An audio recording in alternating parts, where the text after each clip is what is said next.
rehabilitació, qualitat de vida, sostenibilitat i eficiència, drets energètics, esperança de vida, salut. Fòrum d'Habitatge i Rehabilitació, 23 i 24 de novembre.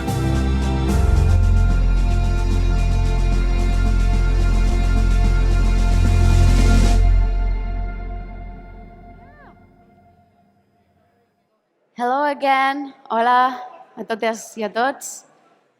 Welcome back. I hope you enjoyed. Yeah, you can take a seat, Mark. I will call you later if you want. You can wait seated over there. Yeah. I hope you enjoyed the first workshops of the day of the conference, in fact. I'll give you just a few more seconds for you to come here to the auditorium, because now we're about to move on to the second plenary session, which is titled Building Back Better, Reform and Recovery in Europe.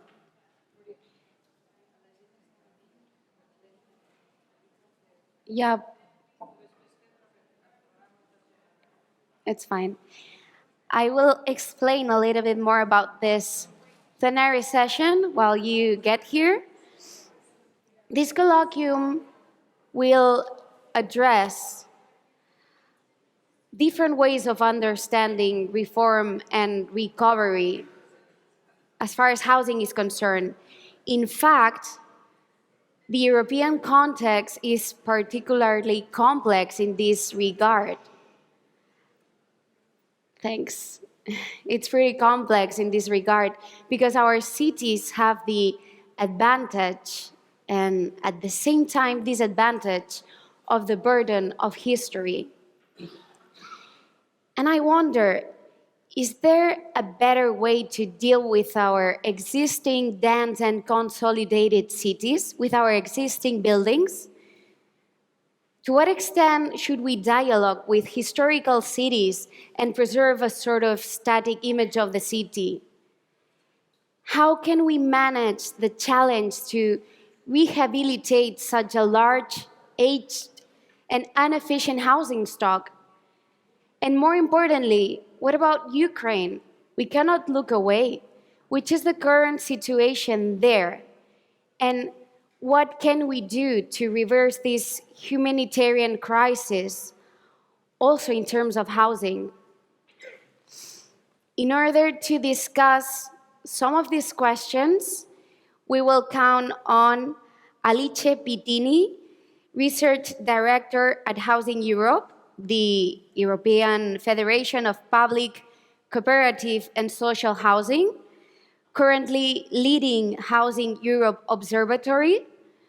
Also, Julie Lawson, Adjunct Professor at RMIT Center for Urban Research and Associate Editor as well of the international journal Housing Theory and Society.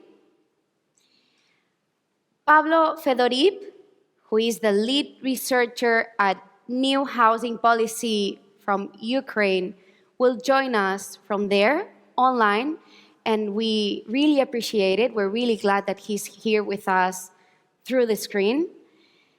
And the session will be moderated by Mark Stevens from the University of Glasgow.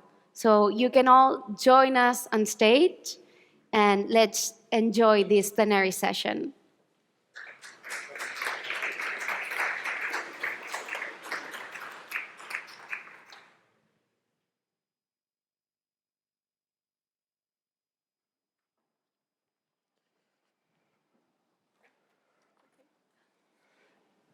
Well, good afternoon, everyone. It's truly wonderful to be back at a ENHR conference and to meet lots of people we haven't seen for a few years, and to meet new people as well.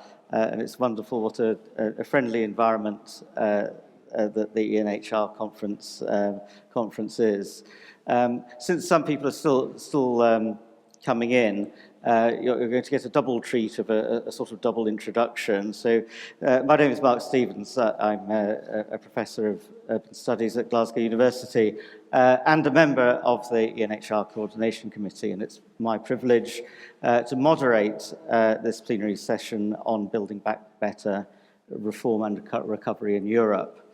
The session will explore the ways European housing systems have responded to the COVID-19 pandemic and what lessons can be learned if we are indeed to build back better.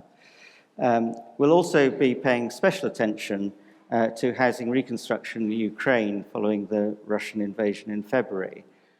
Europe built back better after the devastation of the Second World War, and now there is another challenge in Ukraine.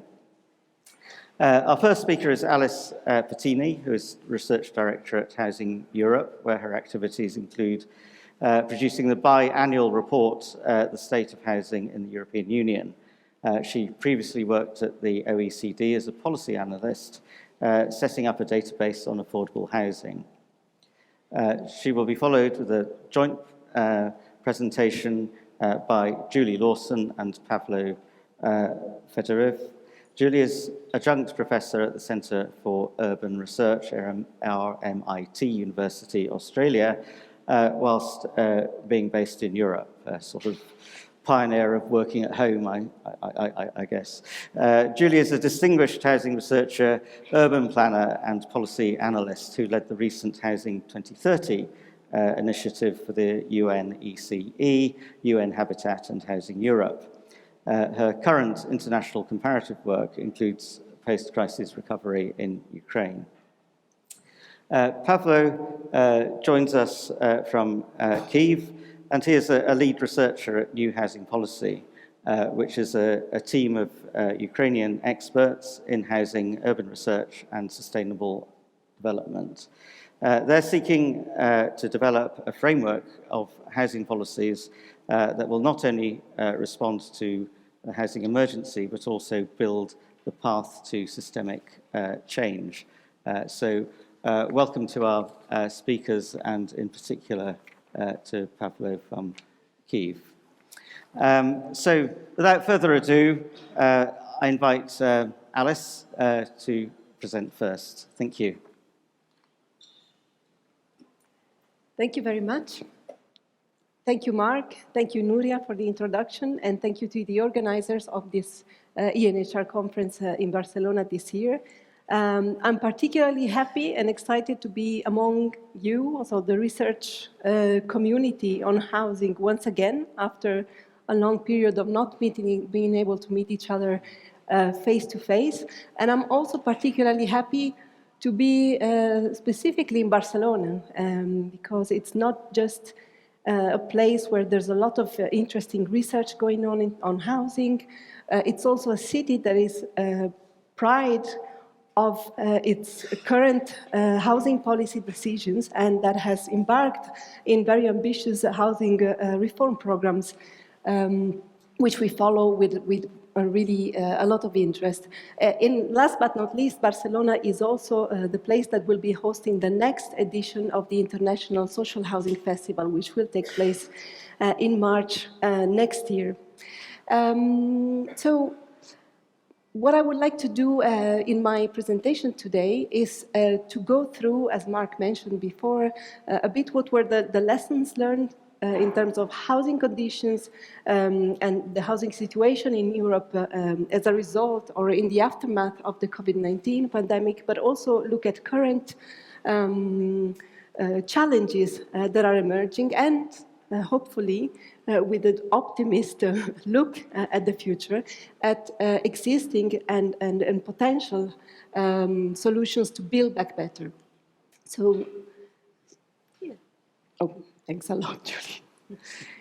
First of all, just a few words on Housing Europe. As mentioned before, we are the European Federation of Cooperative, Public and Social Housing Organizations, and we represent mainly federations at national or regional level, but we calculate that our members represent in turn about 43,000 housing organizations on the ground, managing almost 25 million homes. And what keeps together this very diverse network is a vision, is a shared vision for a Europe that provides access to decent housing for all in sustainable neighborhoods that are places that create opportunities for people who live there. I am myself in charge of the Housing Europe Observatory. The observatory has been around for quite a few years now, and the idea behind it is to really be able to collect evidence, to be able to support policy making at European and international level, and to support the work of housing providers on the ground. So we work on monitoring trends and figures related to housing and specifically social housing in Europe. And our main report is the biannual State of Housing in Europe report. And I will base part of my presentation on the findings of the last edition in 2021 that was actually looking at shedding light on the impact of the COVID-19 pandemic on the provision of housing and housing conditions across Europe. So I think it's important to highlight that basically securing decent and affordable housing has been a problem for years or decades, I would say, and it's not a direct consequence of the COVID pandemic.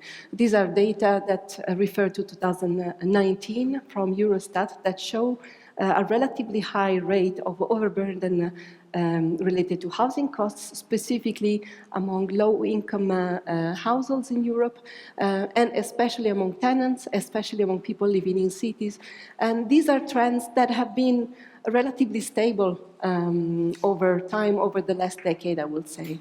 So, but what really, the real impact of the pandemic was really to show and really put housing in the spotlight as never before, I would say, as especially throughout the lockdown periods, the meaning of housing, the meaning of our homes was really expanded to all sorts of areas in life. So here, I just wanted to show a few months into the pandemic, a number of studies started to emerge, trying to make a connection between the housing conditions and the impact, the diffusion of COVID-19, and even a relation between housing condition and especially overcrowding and COVID death rates.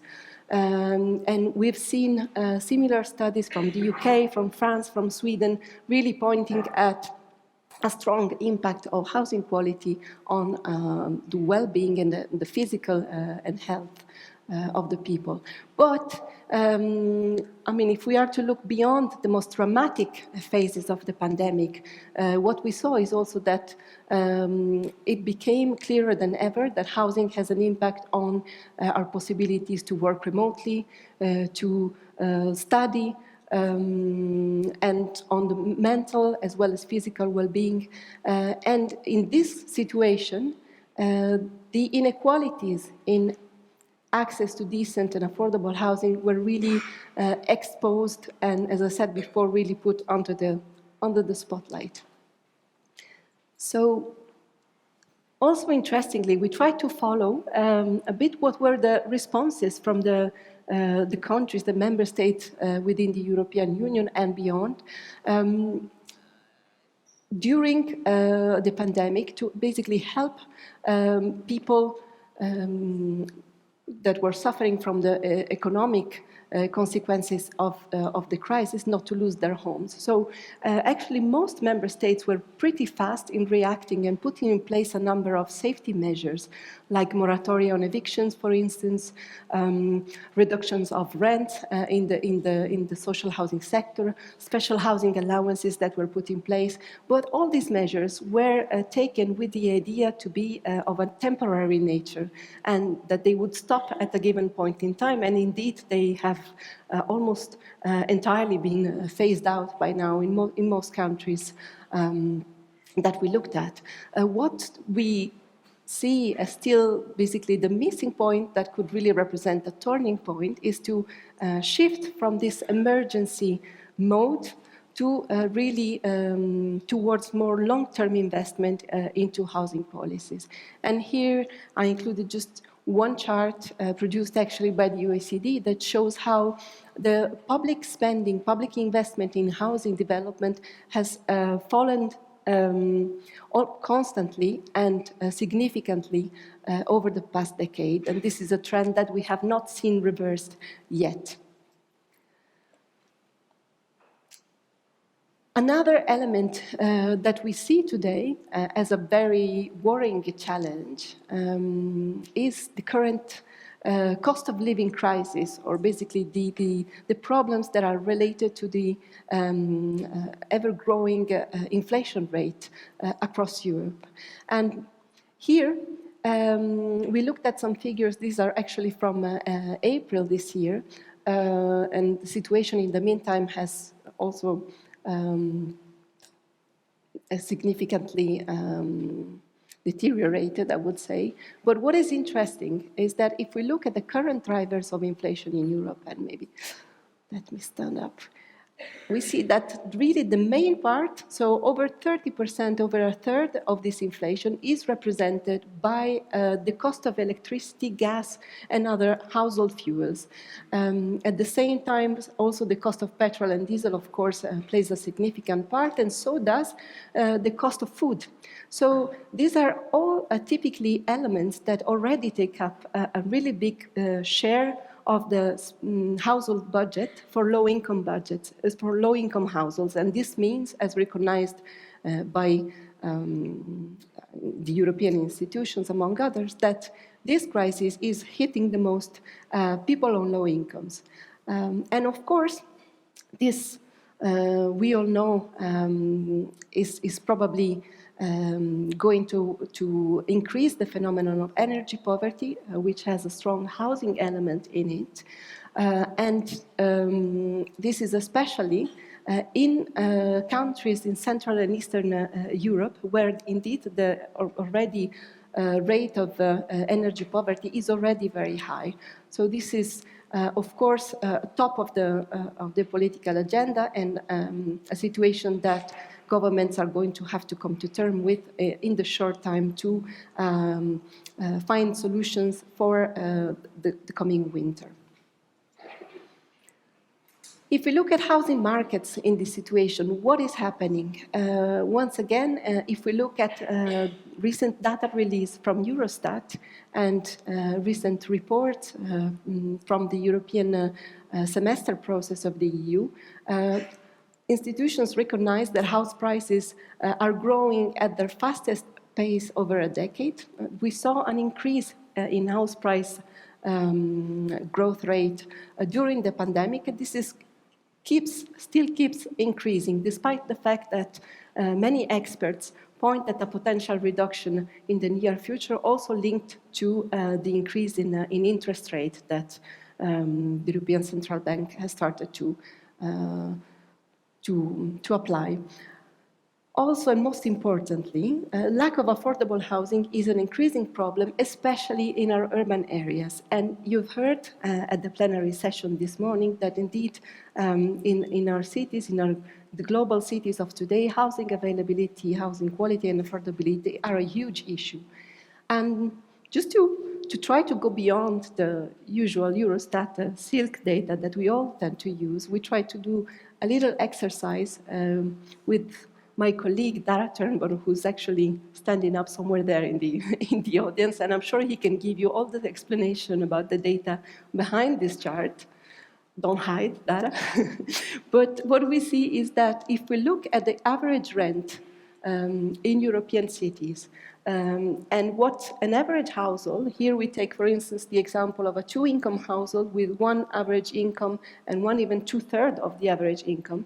Basically, if we take 30% of income as a threshold, this, in a striking majority of European capitals and big cities, we clearly see that rents are becoming more and more unaffordable. And we're not just talking about very low-income households, we're talking about average salaries and the average population.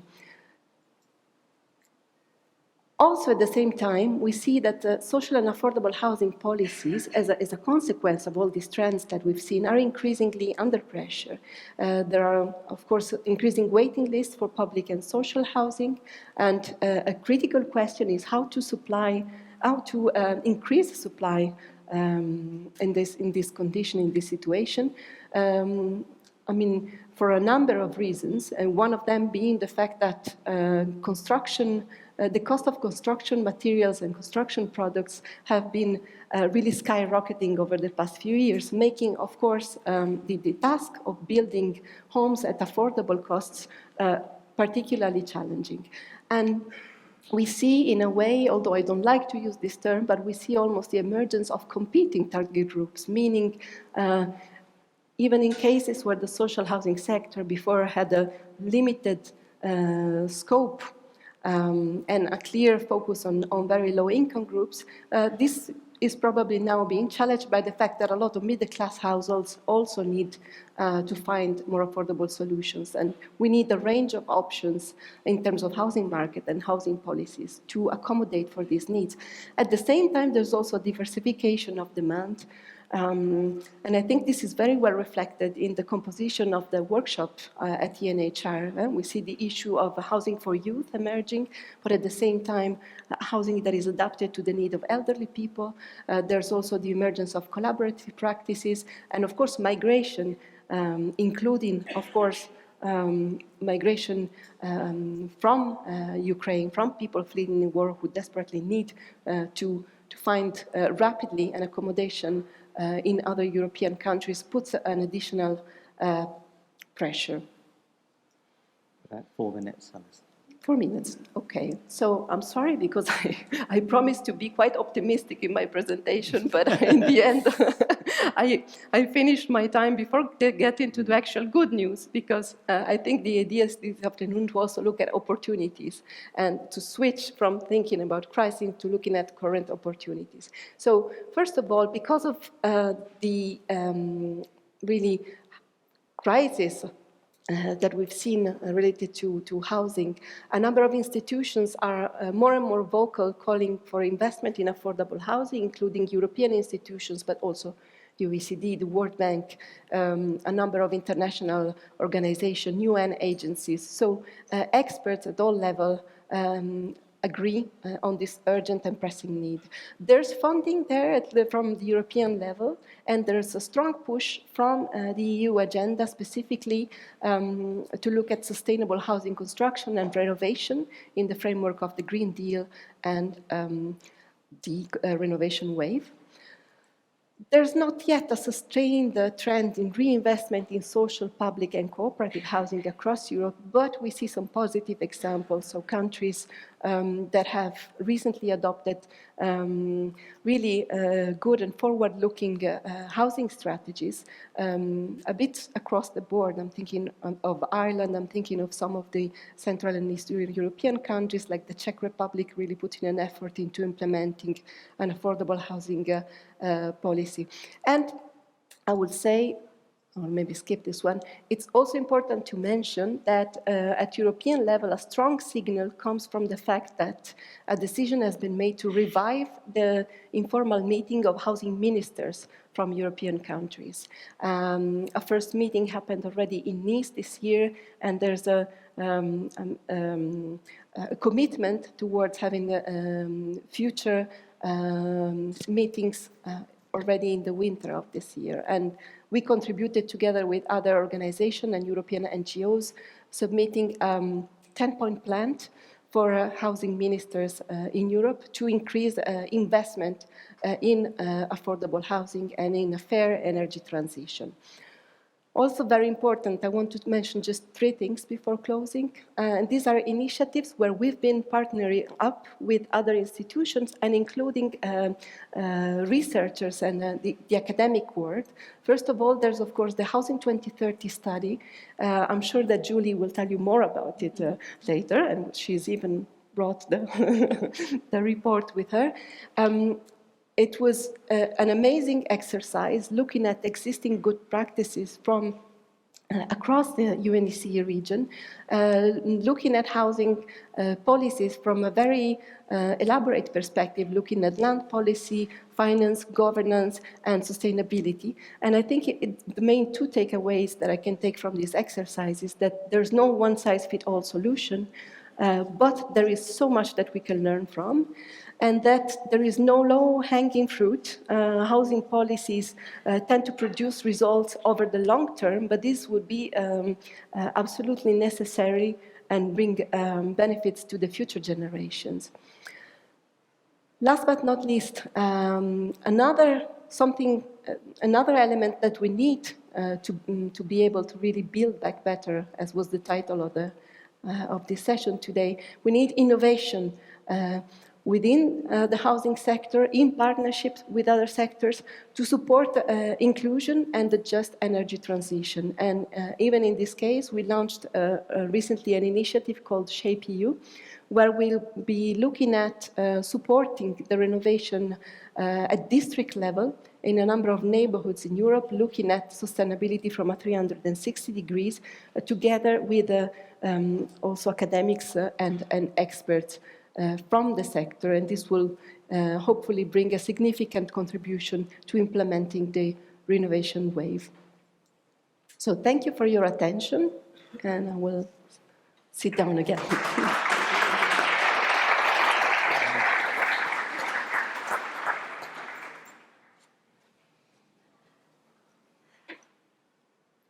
Hello, everybody. I hope my microphone is working, and thank you very much, Mark, for the introduction, and also I'm very honoured to be here and to be able to speak about this incredibly important topic. And I'm very glad not to be doing it alone. In the conference program, I know that Ukraine wasn't really contemplated right in the beginning, but it became apparent that it was very important that we discuss some of the ideas about recovery. And I'm very grateful that there's longer and deeper focus that's been given in the program, because we know the issue of crisis has many meanings. We talked about the crisis of COVID. We've talked this morning about financialisation as a crisis. We haven't also talked about political conflict and insecurity, but all those things have an impact on the right to adequate housing. And we have to also draw on our skills as housing researchers, urban planners and architects to really pool our best selves, our best skills to bring them to the fore to this topic, I think. So far the focus has been on contemporary crises. So for this part, I'd like to turn to several very different types of crises and recovery. The devastation of war in Europe and its reconstruction, also the collapse of the Soviet Union and its transformation, the war currently in Ukraine and its plans for its own recovery. So together with Pavlo Fedorev, we will focus on the kinds of approaches and tools promoted in each case. And we understand that this is a very path-dependent and context-specific issue that we're talking about. We're talking about risks and adaptations to those in urban development that occur in very contingent conditions in relationships that affect property, financial circuits, the way in which we've come to consume housing in very different ways. And these solutions, of course, will affect the way in which we respond to crisis to them.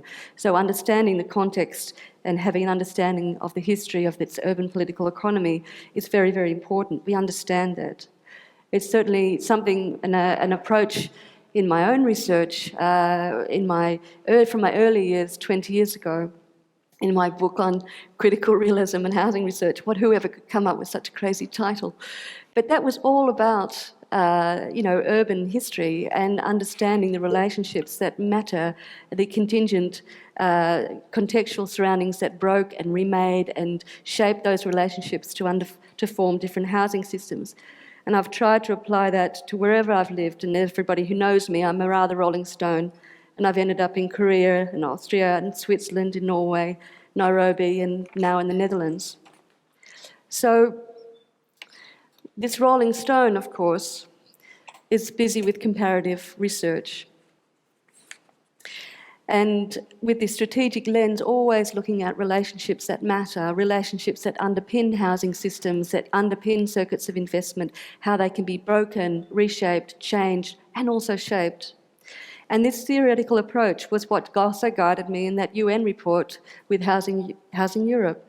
We looked at the sort of relationships that mattered around land policy, around circuits of investment, about how we govern the providers of our homes, and how we set standards to ensure that they're environmentally sustainable and safe.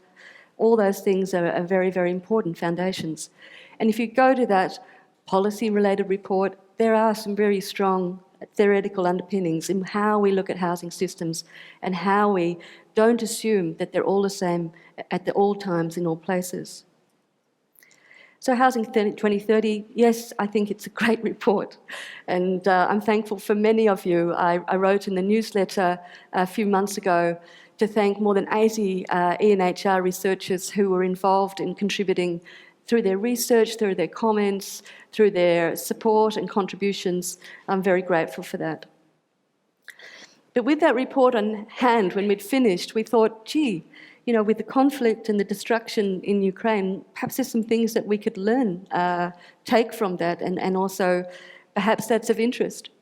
And so we started to reach out to researchers like Pavlo and Anastasia Bobrova and Ivan Verbetsky, who are in Ukraine and who have researched the context, the history, and have a good understanding of where they've come from and where they want to go. So we were very keen to talk and engage with them in a conversation. And that conversation we'd really like Europe to also have a louder voice in. Because right now, Europe needs to prepare for its role as key supporter of Ukraine's post-war recovery.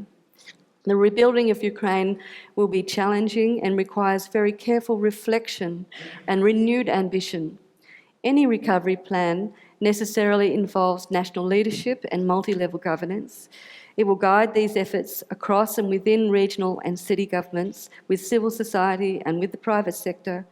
And there will be different recovery capacities and different needs also spatially. It requires an approach that goes beyond merely city twinning or some sort of fund that's set up or a platform. It involves genuine creation of a capable body with political, cultural and economic values such as self-determination, security, sustainability, gender equity, social inclusion and reducing poverty. Ukraine's context and determination will shape that plan. And we're going to talk a little bit later about what they've been doing. But in Europe ourselves, we can and must learn from our engagement, but also our lack of engagement in Eastern and Central Europe on housing issues, as well as our own lessons from post-war recovery. Will we seek comfort in merely just saying decentralise and get on with city twinning and acknowledge but without also acknowledging the way in which we ourselves recovered and what tools and lessons we learnt along the way. ENHR researchers can play a key and critical and constructive role and have an important chance to participate. I've not got the thingy. Can I have that, please?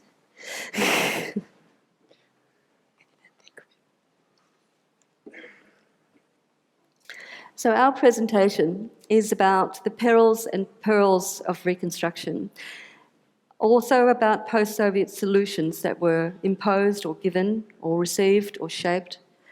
It's about the nature of this particular war, a war very much on civilians and their homes. It's also about coping and the chaos that comes afterwards, of muddling through, and also trying to formulate a plan while being torn in every direction by different donors and different countries and sitting in the middle of various spheres of political influence. It's about trying to inform a way forward and the role also of academia, of researchers and ourselves as well as being part of that.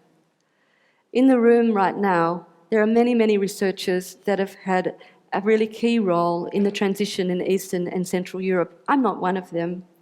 The names of Tsenskova, Ivan, who was here yesterday, and his happy birthday today, Joseph Hegedus, Kerman, Zelensky, Mandik, Tumanov, Durmov, Yemtsov, Hamilton, Pichla, Milivanic, Dimitra Andrews, Stevens here, Lux and Sunega are synonymous with this field. I am not. But beyond the world of academics, early reports also of bodies like the UNECE are also very interesting. Also on the world stage was, of course, the World Bank and its consultants, for example, Stroke and Buckley, Renault and Friedman, all very influential actors whose views have been backed by serious money, serious World Bank funding. And it's important, very important, that this time around, the conversation with donors about the kind of housing systems Ukraine wants and needs has to be more critical, more reflective, and more engaged. And our role as researchers can't just be as one of a postscript, of one of what we should have said if we'd thought more carefully. We have to engage in the conversation. According to Mark, in 2015, the World Bank believed that housing was one of the least efficient elements of a socialist economy, and US policy consultants quickly became an advocate for the privatisation of public housing. This reflected US attitudes towards the promotion of home ownership in the 1990s, which were far more influential than the diverse social movements taking place in Europe at the time, seeking emancipation and self-determination. Central planning was denigrated and almost criminalised. Collective land ownership was hurriedly parcelled in the hands of global conglomerates. Retail complexes surrounded by car parks emerged, and the billboards heralding and promising delights of consumption were pasted all over the entrances to buildings, in cities and on the sides of buildings. In the realm of housing, affordable rental housing underwent a very radical privatisation, leading to what many know now as hyper-ownership housing systems. Public rental schemes were abandoned, and capacities in this field, once held by municipalities, were eroded and in some cases replaced by NGOs under precarious contracts.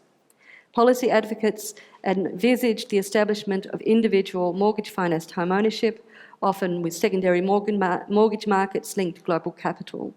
However, this ambition, as in Ukraine, was rudely interrupted by the global financial crisis. Affordability and access has depended even more than before on familial ties and greater reliance on unplanned, sprawling self-build in countries such as Albania, further impeding economic mobility and social development. And in many countries, the absence of positive housing choice beyond waiting for an inheritance is propelling immigration.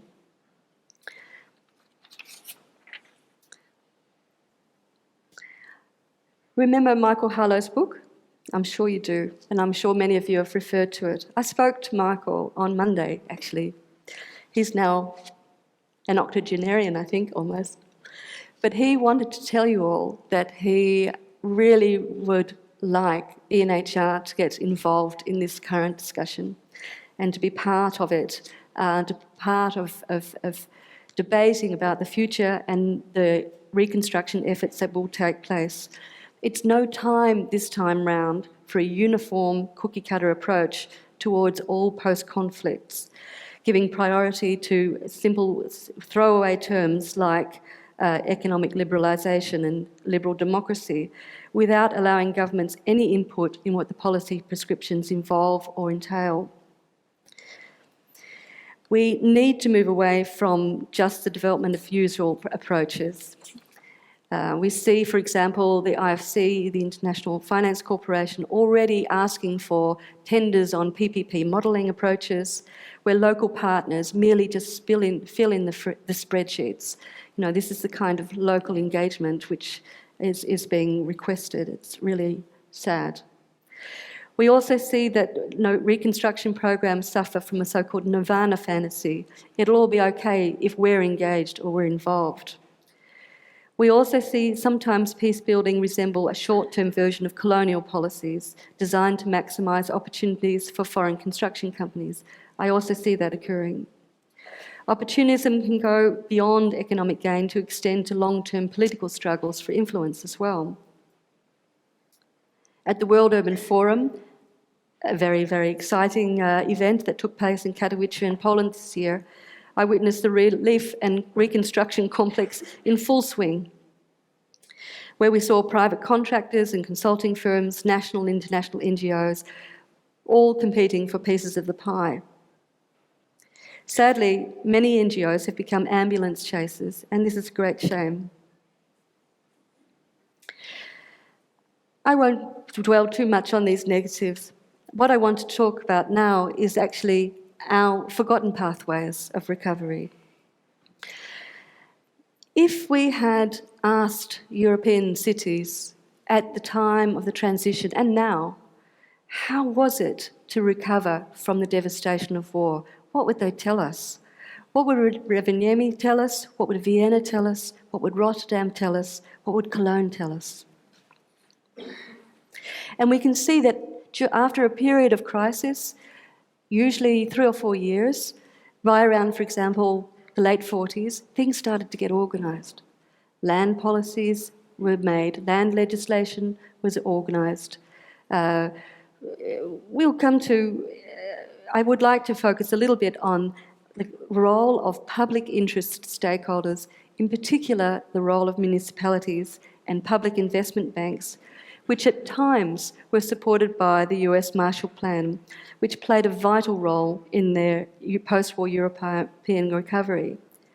I'm more optimistic than Harlow was in his book, and I see today Finland, Denmark and Austria sustaining certain elements of those recovery approaches that are vital to their housing systems at this time. In land policy, in planning, in the way they have agencies that offer capital investment programs, in legislation that governs the governance of the housing providers, also in the role of municipalities who know the needs of their populations better than anyone. However, the advice we gave them was not that to Eastern Europe. Let us not be the same again today. These are some pictures of Rovaniemi and how it was when it was left by the occupying Germans. It was a mining town, actually, a gold mining town. This is Rovaniemi today. And you can see the famous architect Avra Auto standing there above his plan, which he made. And some of the houses, in fact, he also designed.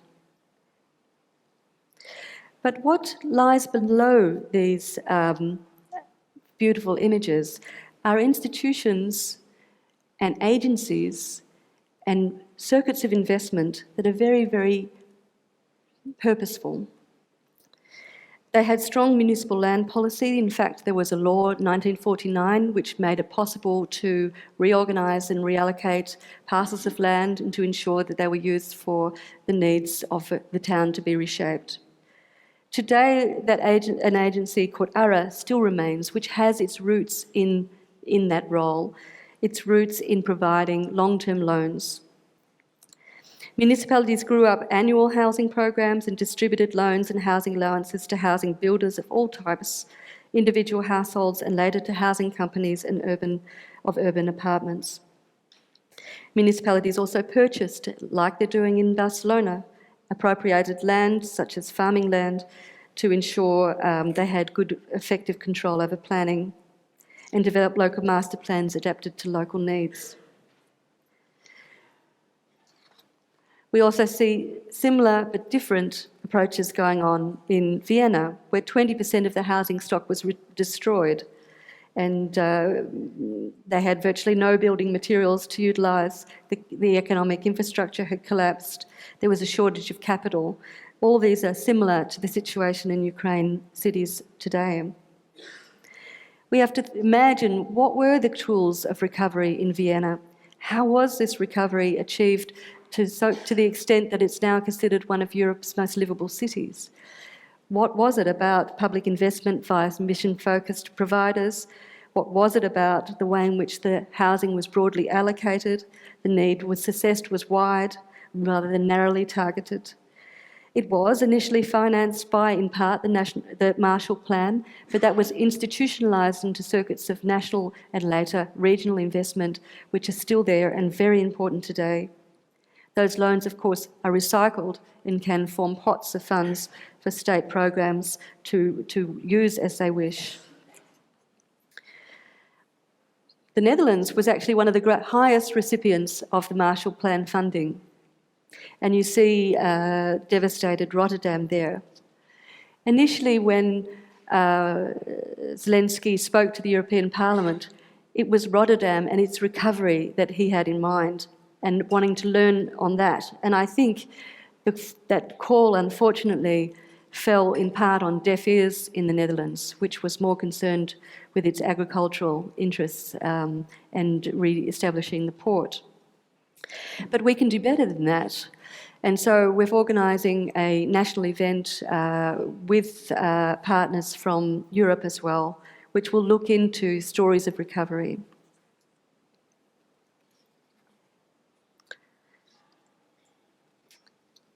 Also, in Cologne's devastation, even in the context of a relatively conservative Christian democratic government, they impose far-reaching housing market interventions in the form of land price controls and currency reforms, in public subsidisation for construction via provinces and local governments, by offering conditional public loans to meet required housing standards. And those housing standards improved dramatically in Germany, and that's why it still is, in many ways, a leader in housing standards, also environmental housing standards. And I can see dear Ralph Vaughan, who knows more about this than anyone, nodding his head. So we can see also today that, if you like, the key messages are, of course, every country is unique, and it will be shaped not only by its past, but also by its developed and nurtured capacities, by its rules and institutions, by its circuits of investment that are put in place. In times of crisis, there's need for actually more government, not less government, more intervention in markets to shape them, not less. We shouldn't be having deregulation of environmental standards, which unfortunately is taking place in Ukraine at the moment. We shouldn't be having a focus which is all hands off. No, that will only lead to unhealthy slums of the future. It's very important that we get the standards right, the circuits of investment purposeful, and we engage with the municipalities in particular, and avoid the nirvana fallacy and colonialism, and be sceptical about the relief and reconstruction complex, and work as peers to peers across Europe between public servants, policymakers, legislators, researchers, peers to peers with Ukraine. And also encourage the UN to be an honest broker, a quality auditor, and an advocate for the human right to adequate housing. There are many pathways that are present now, which of course are covered, many of them in the Housing 2030 report. But without further ado, I'd really like to hand over now to Pavlo. So Pavlo, you're all right? You're on there? You're online? Yes, thank you, Julie. Okay. Can you hear me? Thanks for taking over. Thank you, and thank you to the members of the organizing committee for this great opportunity to speak to such a distinguished audience today. I'll try to give a brief presentation on what's been going on in Ukraine. I will try to outline key features of Ukrainian housing policy, what is going on right now, and what reforms we might need for recovery. Even before the full-scale Russian invasion, there were numerous housing problems: unaffordability, low quality and energy efficiency, overcrowding, and discrimination. While Ukraine was on its own European path, in housing, it followed the logic that was shaped by decades of advice from the US. Mortgage markets were meant to give access to home ownership for everyone. Rental housing was seen only as an option for either young or poor, maybe mobile. But the public housing was out of question. Any ideas on social housing development were dismissed by politicians as some remnants of communism. So what's been going on actually in Ukraine? In 30 years since 1991, there was a huge drop in population. Ukraine lost about 10 million people. However, the last census was in 2001, and it was just under 50 million people. It's not only the number of people, but also the number of households. In 2014, there were 2 million homes more than there were households in the country. However, the state did not try to understand and maybe somehow use this gap. As the shift from centrally planned to market-driven approaches happened, it was argued that the market knows best, and what we need is just to build more and ensure that there is an effective demand for that housing. Although it helped the housing stock itself to grow a bit slowly, housing affordability was lagging and not improving. When I think why those responsible for housing policy did not do anything about the gap in numbers between number of households and just homes, I think it might partly be explained by their reluctance to engage with private property. Following state-led privatization of public housing, around 94% of housing became privately owned and just 1% remained in public ownership.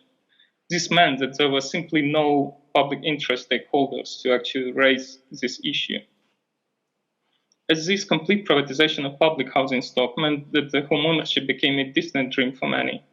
Living conditions, housing, and life chances are increasingly unequal. Next slide, please.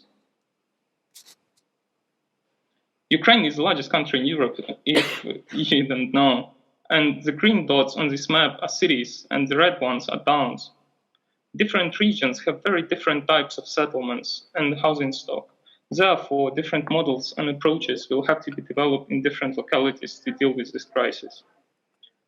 As I've said, there is a gap in number of homes and households, and it was mainly shaped by decades of economic restructuring of Ukraine.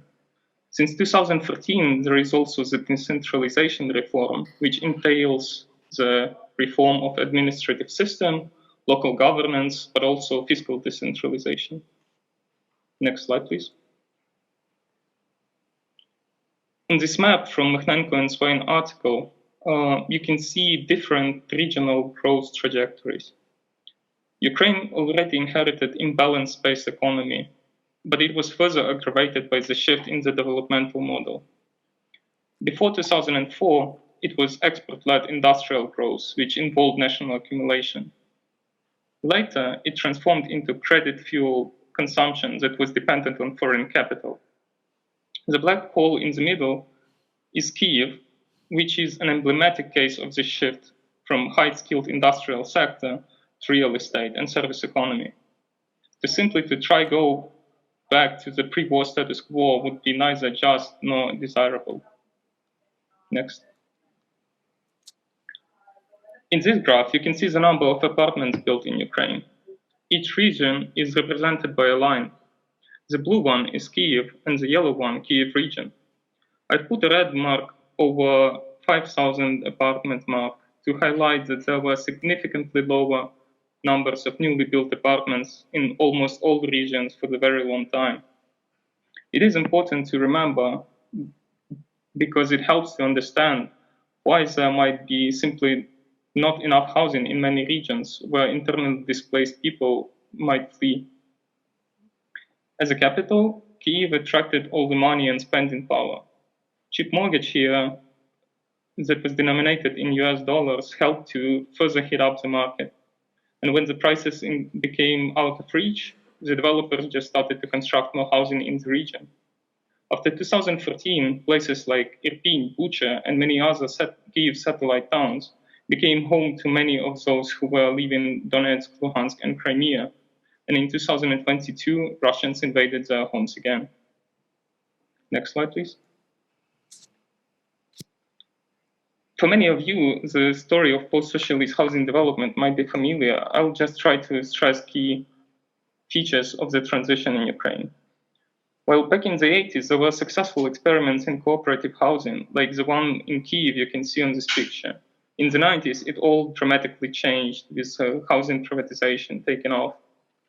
The inherited Soviet housing code still stated that those in need of housing should be provided by the state, but they could privatize it right away.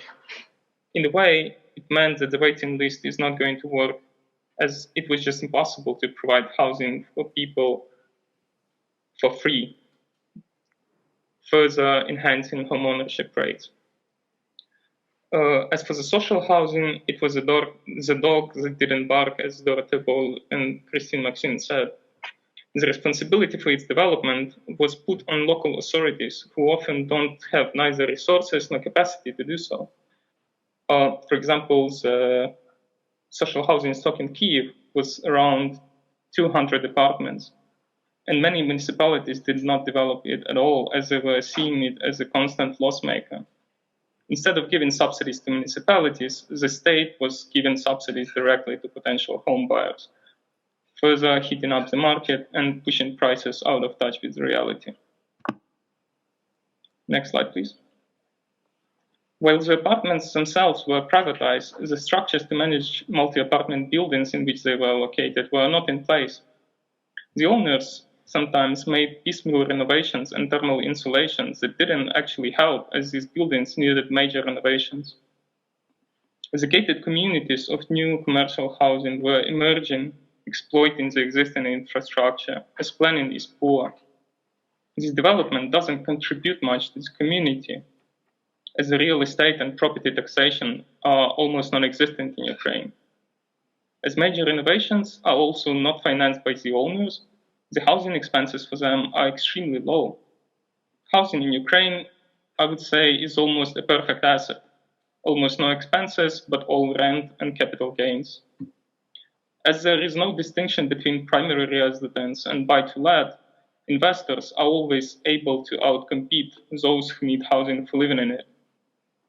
And as these housing expenses for owners are almost non-existent, landlords can also put any price they like, or just leave it empty. While these shining facades are shining during the day, they are staying dark in the night, as nobody is living there. Next slide, please.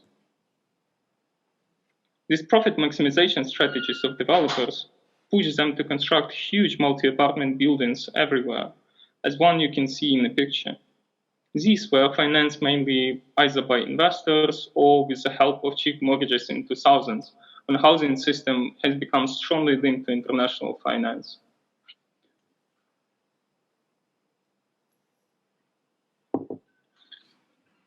This influx on retreat of mortgage capital led to a boom in real estate market, asset speculation, but also then to a dramatic bust. As currency devaluated, the moratorium on evictions was put in place, so many didn't have to actually learn how mortgages work. And as mortgage market dried up, many of those in need of housing went to the private rental market. It is yet small but growing, and I would argue that since 2014, the tenure balance is slowly shifting from this hyper home ownership that Julie just mentioned.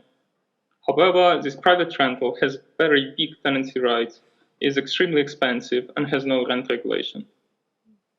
Next slide. In 2014, Russia annexed Crimea and started its war.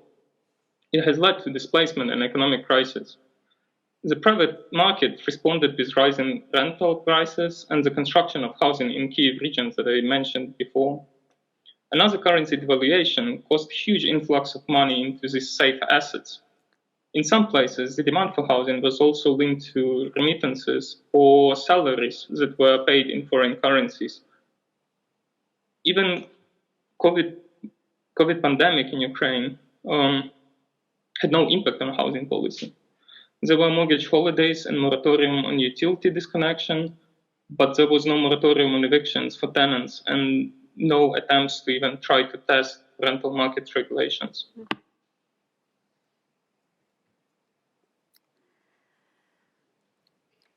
One of the things that yeah, sure. So, as Julie said, this is a very different war from what some people might expect. Just this morning, 12 monthly apartment buildings were damaged and destroyed in Nikopol, which is just across the river from Enerhodar, where the Zaporizhzhia power plant is located. So there is no way to actually protect this city. In a way, next slide, please. It's not only about the material destruction of the places, but also the war on the right to a home. What is destroyed is the social connections and just human well-being that is taking a huge human toll. Next. And while we are trying to calculate the human cost, it is very difficult because the methodology and data are problematic. However, the sums are just astronomical for Ukraine. It might be estimated between $500 billion and $1 trillion to just repair everything that is now damaged or destroyed. Next slide, please.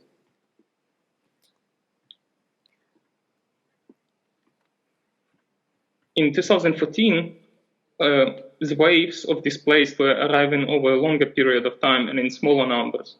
Today, the influx of people is on a different scale. As there were different conditions in different regions, the state puts the responsibility for rehousing people on local authorities. While these authorities have power to even impose a housing duty within their localities, they were either afraid to deal with the private property or did not have the capacity to do that. The repertoire of actions was the same as in 2014. Sports and educational facilities were quickly transformed into makeshift shelters. It was Germany in 2014 that gave containers, and now it's Poland. Some of the burden has also shifted across the border as hundreds of thousands went to the EU countries under temporary protection. In the picture on the left, you see happy recipients of container housing. To the right are beds in a school building, and in the middle is a deputy mayor of Warsaw, who receives about 15,000 IDPs per day, also in effort to ease the CEB chair and local International Organization of Migration Workers. Next map. On this map, you can see how the rent has changed in half a year by May 2022. As the social housing in communities was non-existent, a lot of people have to rely on private rental market. It was already expensive, but growing demand in unregulated market led to skyrocketing prices and profiteering. As short-term rental became extremely profitable, the long-term tenants were unlawfully evicted. Some of those who moved in February, by March, had to move somewhere else when the landlords decided to raise rents. As for the long run, in April, there was a shift in mood as policymakers expected the war to finish soon, and then the frozen assets were to be used for Ukraine's reconstruction. However, it became obvious that this is not going to happen. So other ways of expanding housing supply were proposed. The most obvious one was to buy apartments from developers. What didn't help was that some of these apartments were extremely expensive.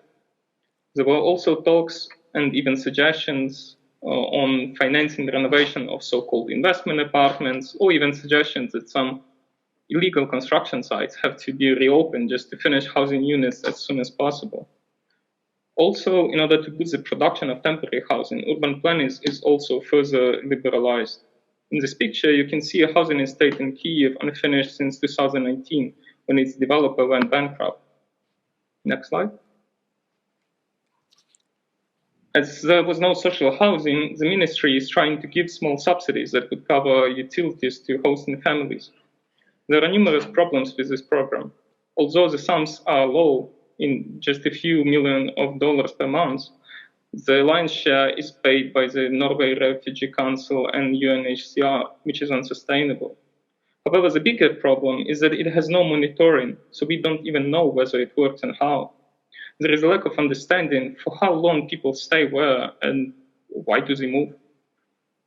And while during the pandemic, many countries made some efforts to mobilize private sector to shelter people, for example, hotels, in Ukraine, there is no such a discussion yet. Only some old vacant buildings are offered for renovation and conversion into housing somewhere. Next. So what should be the features of the recovery? I believe that there is a need to recognize the hard-fought aspirations, like freedom from oppression, also from corruption, as well as economic independence and social well-being. It has to involve many dimensions, like governance, finance, culture, environment. It has to confront the wealth and spatial inequality and prevent counterproductive market forces. It has also to address the weak administrative capacity and renew urban planning. As Julie mentioned, Zelensky just asked European leaders to pick a city and rebuild it. However, there is no such a thing as a way to have this piecemeal approach towards a country that is just huge. Next one. We have an experience in recovery. For example, when the Chernobyl disaster happened, the city of Slavutic was rebuilt pretty quickly. However, for this to happen, there was a strong process and a strong state in place that actually channeled all the resources and capital in this place. Next one. We also have experience in failure. Since 2014, we didn't manage to actually move people somewhere from those containers that were provided in back then. So some people stayed in there for 8 years. Next. Therefore, Ukraine is trying to determine its own recovery plan, to which we try to contribute during May and June. And this plan is actually including very important points on development of the new housing code, municipal capabilities, and also the revision of concepts of social housing and many more. Next. To do more on the potential recovery, we are trying to engage in developing the evidence base for this future reform and reconstruction. Next one. For example, SADO's think tank has a great account on the human dimensions of war and what impact it had on people's housing. I encourage you to visit their website to take a look at what's been going on. Next one. In March, together with fellow Ukrainians who are interested in housing and urban planning, we've also established a new housing policy. We are collaborating with other geographers, urban planners, sociologists, architects, and anthropologists in trying to understand how to respond both to the current emergency, but also how to build up the path for the systemic change in the future. Next one. To do that, we've contributed, as I've said, to the Ukraine recovery plan, taking part in sessions of working groups. We've also organized the new housing policy forum in June that became a platform for different stakeholders to understand the current conditions and how can we move forward. In this picture, you can see a temporary accommodation in one of the former abandoned buildings in Ivano-Frankivsk in the west of the country. We are collaborating with the organization that did it, which is called Kohate, and many other conversions that are happening now. What we are doing, we are trying to analyze what can be learned from this for the long-term solutions.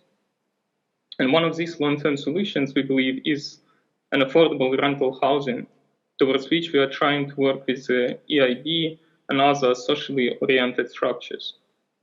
We are also trying to establish international cooperation. As Julie mentioned, we are going to have a recovery forum in the Netherlands this autumn, organized together with the PBL. And last but not least, we've put forward a proposal on working group on crisis and recovery, and I want to offer you an invitation to join it and collaborate, including for the next conference in Poland. Next one. Here, I will just say a few concluding remarks. As Julie said, there will be a strong need not only for the decentralization, but of the strong engagement of the state that will have to build up this multi-level governance in order to have a comprehensive revision of the housing policy in Ukraine. This new housing policy has to reflect new conditions that are in place because of the war and the post-war reconstruction. In order to do that, it has to have a huge long-term ideas on how to do that and how to move forward with ramping up production of housing and adjusting over time when people come back home or decide to move somewhere else. There is also a need for a centralized planning here and the strong state management, as there will be need for effective use of vacant land and housing. And there will be need to reform housing taxation and the means of payment of accommodation and utilities to better synchronize the housing policy and social policy. As I've said in the previous slide, I believe that municipalities are going to play a key role in the future recovery. And it is their capacities to actually do that we should try to enhance. They will have to deal with and rethink new ideas on how to use land and urban planning. This planning has to be consultative, inclusive, and sustainable. They will have to rethink how housing might be developed, managed, and used. And in order for this housing to be economically sustainable, they will have to use public equity and long-term financing from the international organizations. And in order to secure and service those loans, they will also have to raise their capacity.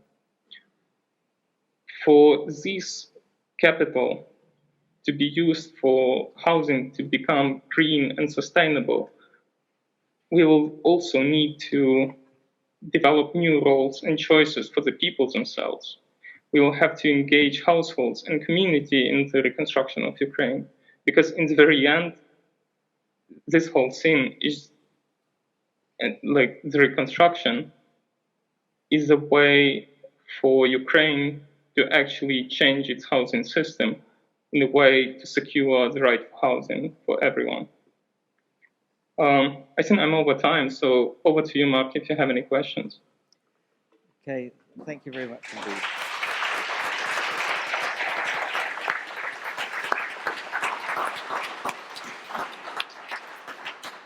Thank you very much indeed, Pablo and Julie and Alice. Thanks also to the speakers for pretty much keeping to time, which means that we do have, I think, about 15 minutes for any questions. So I think we have a roving microphone somewhere. So if anyone has a question, perhaps just raise your hand. And the speakers. Really?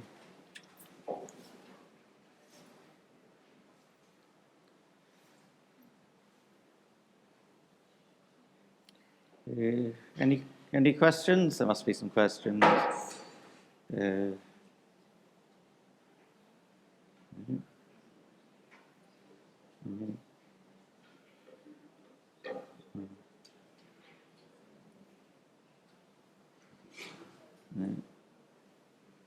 Yes, here in the green. Yes, thank you very much. Thank you very much, all three actually of you. I do have two questions, one for Julie and one for Pablo. So the first question for Julie would be, what are the lessons perhaps we take for less fortunate and more recent contexts, such as the ex-Yugoslavian war, the Kosovo war, the Afghan war, the Syrian war, and how reconstruction has been going on so far, with less resources, less institutional support, and so on. So what would you borrow from the four examples you've shown us and take to Ukraine? And a question for Pavlo. If you look at the example of post-socialist countries in Eastern Europe, which have been undergoing some kind of reconstruction, institutional more, since the early 1990s, I think that there are a lot of lessons there. For example, discussions around decentralization has failed massively in some of these countries in the absence of decentralized institutions, decentralized resources. And once you have such a powerful actor at the top, which is a central actor, which was the case in most socialist regimes, it's very, very difficult to decentralize to non-existent actors. So perhaps this is some food for thought for you in the way you go forward. And perhaps you want to make some comments on this. Thank you. Okay, who'd like to go first? I can try and answer that. Of course I can't answer that question. You know, to be able to draw on the experience of all those conflicts in the Middle East, all the way to Afghanistan, that's what that working group's for. So if there are those who have the background and the knowledge to invest the time to learn on those lessons, yes, there are some publications already, and yeah, I'd incorporated some of those into my talk. I skipped over them. Some of them were to do with the parallel universe that can be created by NGOs that don't connect to the local. In Haiti, for example, and there were more, thousands and thousands of quite well-paid NGO workers there, but the actual capacity of the local university, for example, was just bypassed. What we can learn from the experience in Rotterdam is that quite 1% of the assistance from Marshall funding, for example, went towards technical assistance, which helped to expand TU Delft and the Bouwcentrum in Rotterdam to create centres for experimentation in materials and production and in design. And, you know, there was an investment in the local, an investment in growing the local. Perhaps we could learn from that. Also, I'm already hearing about it, is a preference for the donor's home country contractors to do works without building supply chains and building capacities as best as possible locally. We hear that pretty loudly already from the architects in Kharkiv. The Kharkiv School of Architecture has been screaming and waving its flag. So it's very important to connect with, to utilise, to support, and not to overtake or overrun the capacities that are there. Other issues, sadly, about unfulfilled promises of donors that make pledges but don't fulfil them. You know, they sound good, but they might be really just hollow. For example, just, you know, being a guarantor for a loan from the World Bank, but actually not really altering or coming to the fore. Other things we see that we can learn from. Sadly, you know, many NGOs have become ambulance chasers. It's a pretty big industry. But that's not to say they don't have worthwhile things to do, but sometimes it's knowing when to stop. So having temporary accommodation forever is something which the Ukrainian people were terrified of, the idea of living in a container for more than, you know, beyond the winter is a terrible thought. So knowing when the emergency response stops and more permanent institutional responses are developed.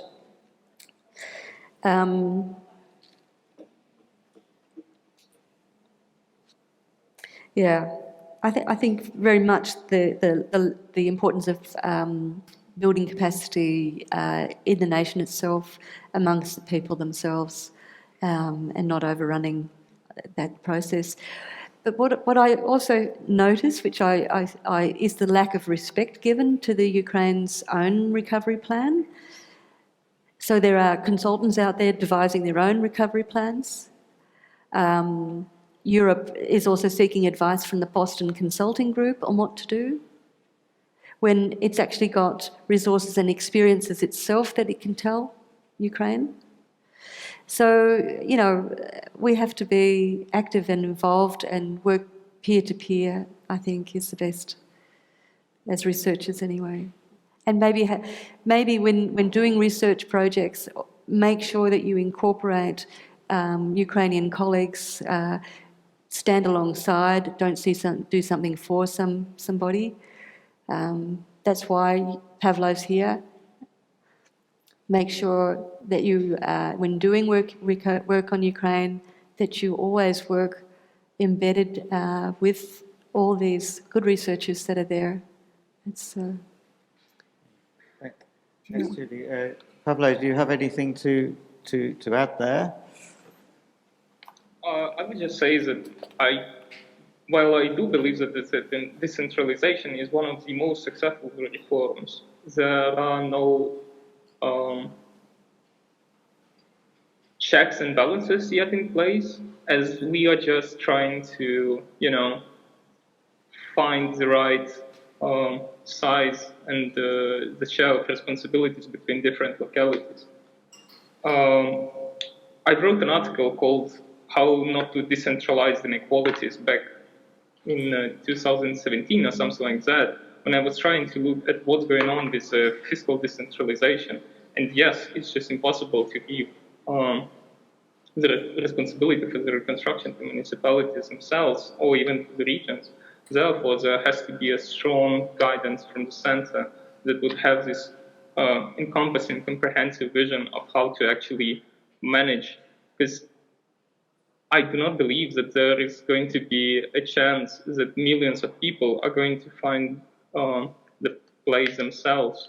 There has to be some administrative capacity to actually allocate this housing at some point. Okay, thanks. Any more questions? Yes, over here.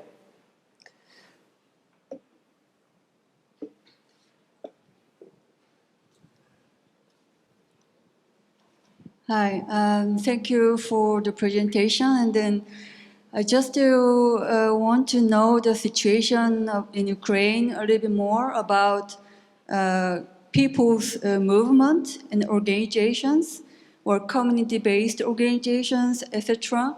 Because in my experience, when I worked on some area after disaster or conflict area, usually it's good opportunity to bring those people's organization to the government and they create platform, and then there can be the long-term investment for collaborative relationship between government and people to build a better housing policy.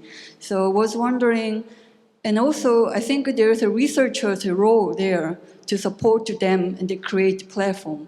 So I was wondering how is the situation in Ukraine, whether you have any connections with those organizations, and then you can connect researchers and people to work together. Pablo?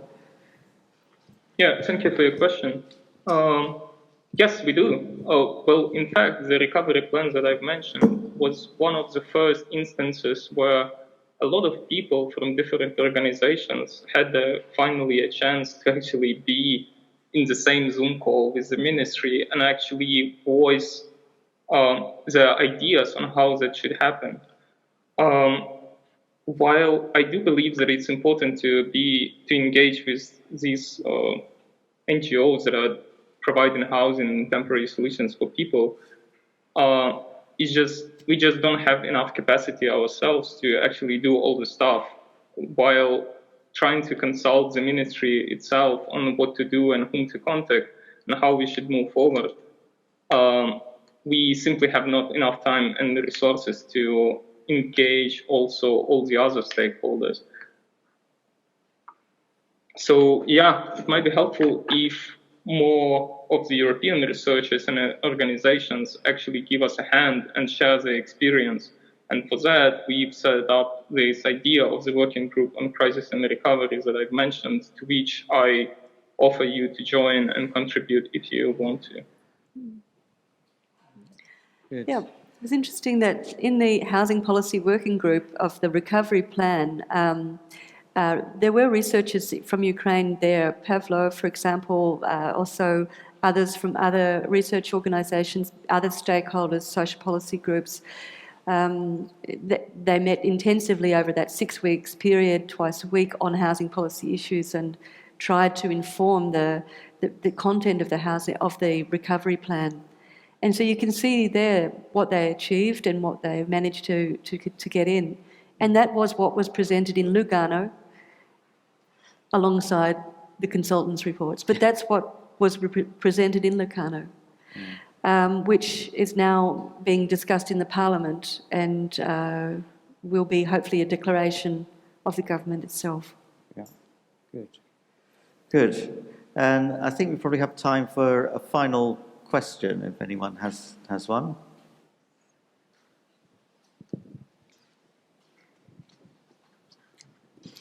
No? Are we allowed to ask questions to each other? Oh, well, Mark? yes, please do. Yes, yes. So I have another question for you, Pablo. Thanks a lot for your presentation. You showed the slide describing the situation in terms of accommodation for the internally displaced population in Ukraine that ended up relying a lot on the private rental sector. And I think it very much reflects also what is happening to Ukrainian refugees who obtained their status in other countries in Europe at the moment. So there's been a mobilization, for example, of the public social housing available units, but that was relatively small in size, and most of the people ended up basically living in private accommodation, whether it was for free for a short period of time and then turning to the rental sector. And I wonder if there's any feedback on this in Ukraine from Ukrainian people who are now living abroad. And because I have the feeling that even in the rest of Europe, this is not well monitored, and it's a situation that risks becoming problematic at some point. So. Thank you.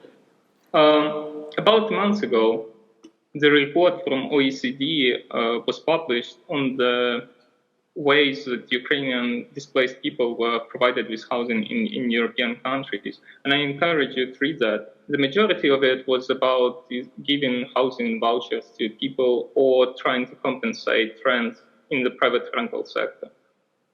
While my initial expectation was that for some people who would move to European countries and be rehoused somewhere in social housing, that would help us to bring attention that it is needed, because it is something that might actually save life in some conditions.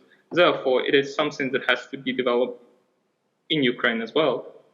However, so far, I do not know the lived experience of many people who actually were accommodated either in social housing or in the private rental sector in many European countries. But I believe that SEDOS, which I've mentioned before, is trying to get this lived experience of as many displaced people and refugees as possible. So it might be possible that they will publish some report on that in the future. Thank you. Okay, good. Well, we're just about out of time, so it just remains to me to thank all three speakers for their marvellous and fascinating contributions. And I think it's very encouraging that we're going ahead with this new working group on crisis and recovery. So I expect we'll be able to get something up on the ENHR website very soon, and hope that all the ENHR members who have an interest in that, even if it's just to find out what's going on and to follow reconstruction, then please do sign up to that working group. So let's all show our appreciation for our speakers. Thank you.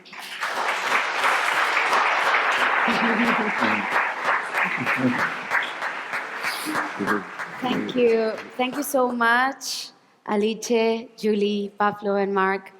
And now we're going back to the classrooms for the second round of today's workshops.